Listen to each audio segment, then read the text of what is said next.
Now differential amplifier.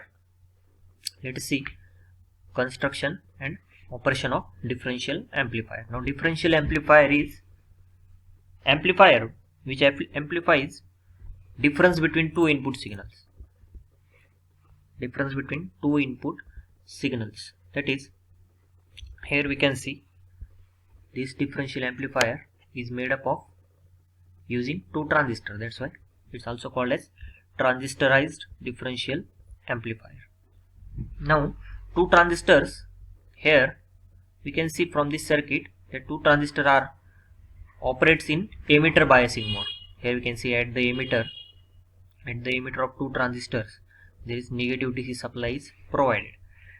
We have seen in previous video there are various biasing techniques of transistor: potential divider bias, cell collector to base bias, emitter bias, and this emitter bias technique is used here to form transistorized differential amplifier. Now these two transistor Q1 and Q2 has similar characteristic, that is their specifications are similar. Also these two collector resistor R1 and R2 are also same value, so that at the collector we should get equal amount of output voltage.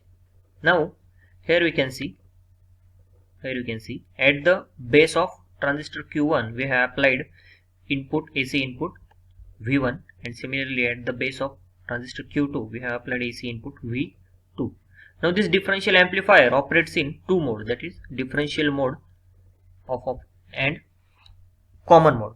Let us see first how differential amplifier works in differential mode.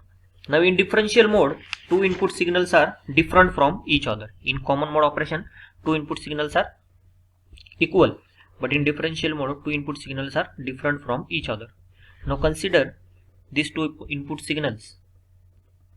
These are same in amplitude but different in phase, that is these two signals are 180 degree out of phase, or we can say these signals with opposite phase. Here we can see at the positive half cycle and at the same time in V2, signal V2, there is negative half cycle. Now when this AC input signal amplified at the collector, we get its amplified version but with 180 degree out of phase. Similarly this signal at the base of transistor Q2 gets amplified, and at the collector we get amplified signal but with 180 degree out of phase.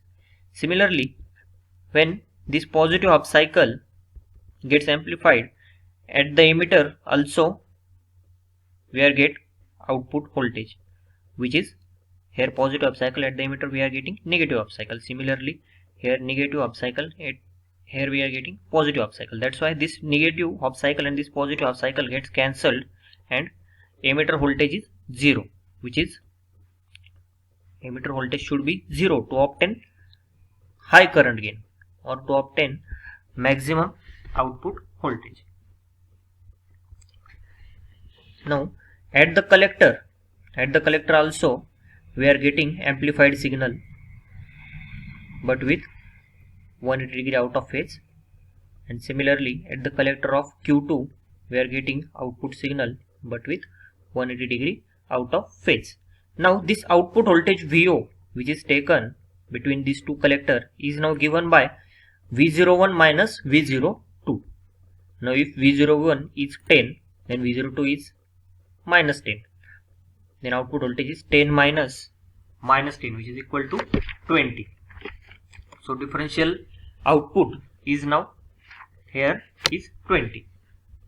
That is differential output V0 is twice of input voltage. That's why this differential amplifier always operates in differential mode of operation.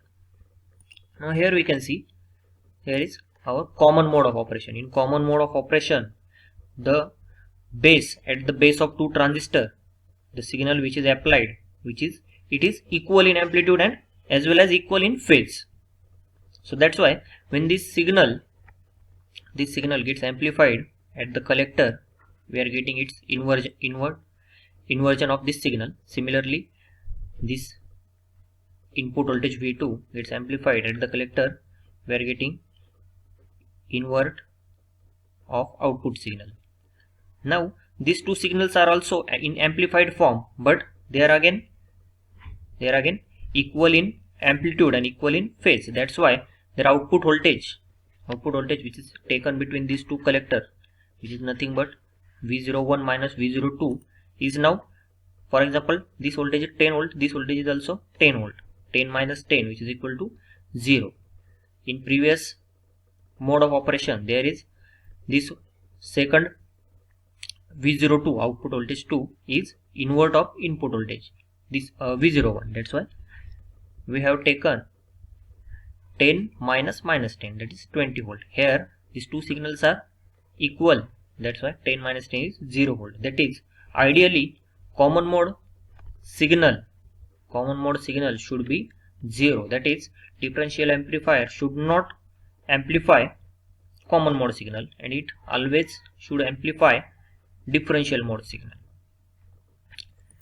Now this differential amplifier has 4 types, that is single input balance output, single input unbalanced output, dual input balance output, and dual input unbalanced output. In single input balance output, here we can see at the base of transistor 1 only we have applied input voltage, and transistor 2